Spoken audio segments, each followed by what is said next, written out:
بسم اللہ الرحمن الرحیم۔ السلام علیکم ورحمۃ اللہ وبرکاتہ۔ عزیز طلباء، جماعت داہم اسلامیات ہم پڑھ رہے تھے۔ اسلامیات جماعت داہم کے لیے 3 حصے ہیں۔ پہلے حصے کے اندر قرآنی آیات ہیں، قرآنی آیات کا ترجمہ، اس میں سورہ احزاب اور سورہ ممتحنہ، یہ قرآنی آیات جس کا ترجمہ آپ نے کرنا ہے۔ پھر دوسرے حصے میں احادیث مبارکہ ہیں، اور احادیث مبارکہ حدیث نمبر 11 سے حدیث نمبر 20 تک، یہ 10 حدیثیں آپ نے کرنی ہیں۔ پھر آخر میں موضوعاتی مطالعہ کا جو حصہ ہے، اس میں سے آپ نے موضوعاتی مطالعہ نمبر 5 سے لے کر 9 تک، یہ 5 موضوعاتی مطالعہ کرنے ہیں۔ آج ہم حصہ حدیث کا آغاز کر رہے ہیں، حدیث نمبر 11۔ سب سے پہلے آپ حدیث دیکھیں عربی کے اندر، الصلاۃ عماد الدین ومن اقامہا فقد اقام الدین ومن ہدمہا فقد ہدم الدین۔ ترجمہ دیکھیے، نماز دین کا ستون ہے۔ الصلاۃ عماد الدین، نماز دین کا ستون ہے۔ ومن اقامہا، جس نے اسے قائم کیا، فقد اقام الدین، اس نے گویا دین کو قائم کیا۔ ومن ہدمہا، اور جس نے اسے ڈھا دیا یعنی گرا دیا، فقد ہدم الدین، اس نے گویا دین کو گرا دیا۔ تو بیٹا یہ حدیث مبارکہ، اس میں دین کو ایک عمارت کے ساتھ تشبیہ دی گئی ہے۔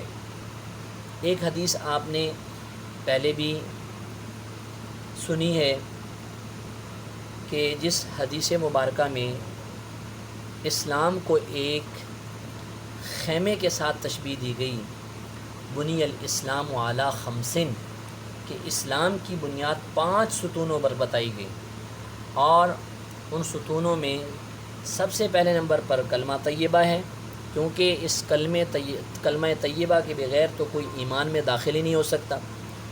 اور پھر دوسرے نمبر پر نماز ہے،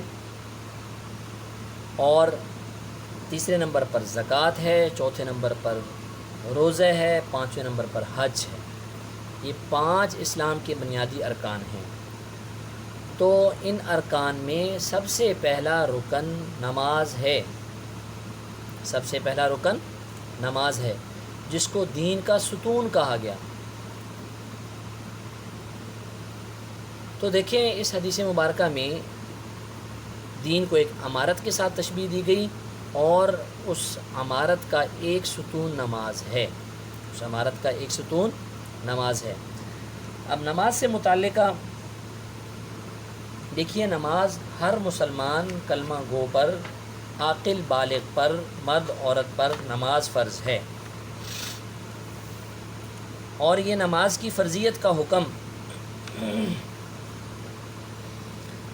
نبوت کے 9ویں سال شب معراج میں حکم آیا، اور 5 نمازیں مسلمانوں پر فرض ہوئیں۔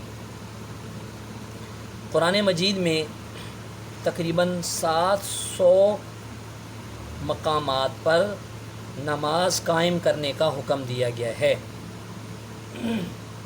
حضرت جبرائیل علیہ السلام نے حضور نبی کریم صلی اللہ علیہ وسلم کو نماز اور ان کے اوقات سکھائے کہ کون سی نماز کس وقت کے اندر پڑھنی ہے۔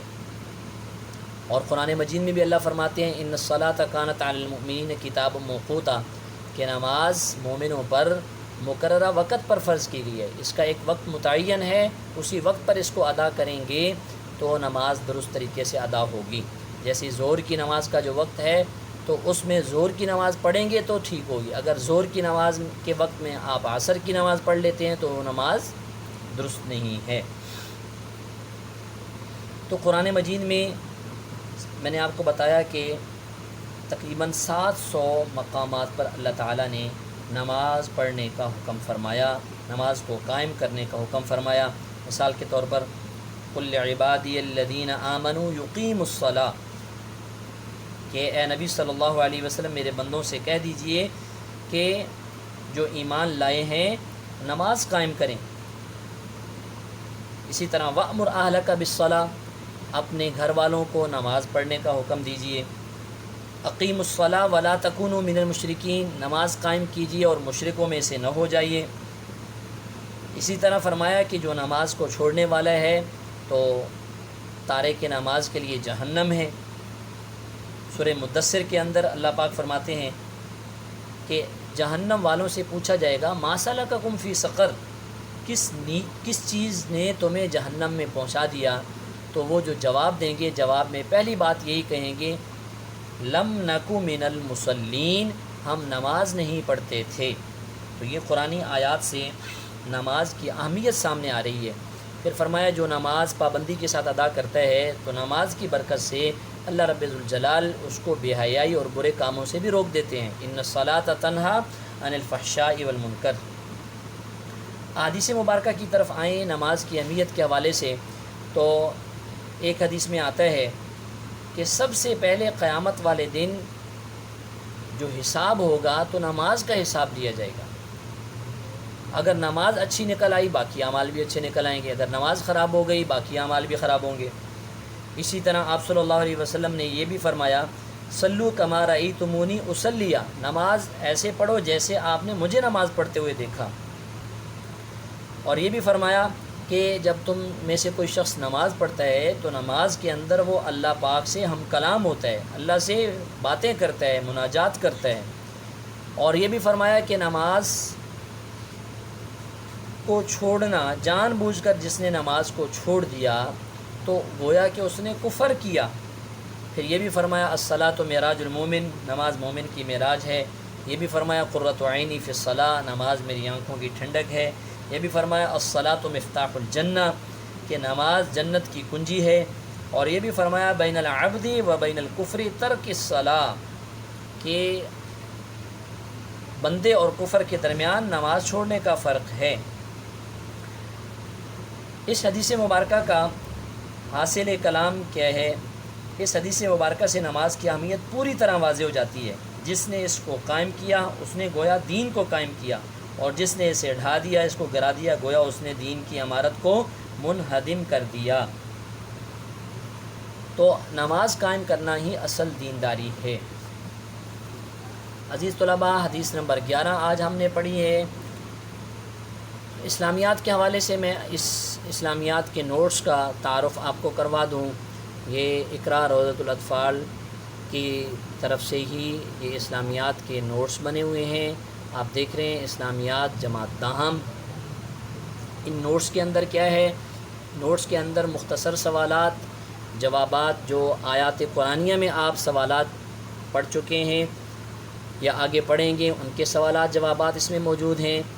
اسی طرح حصہ احادیث میں سے حدیث کا لانگ کویسچن بھی اس میں موجود ہے، جو 3 نمبر کا حدیث کا سوال آتا ہے، وہ بھی تفصیلاً اس میں حدیث مبارکہ لکھی ہوئی ہے۔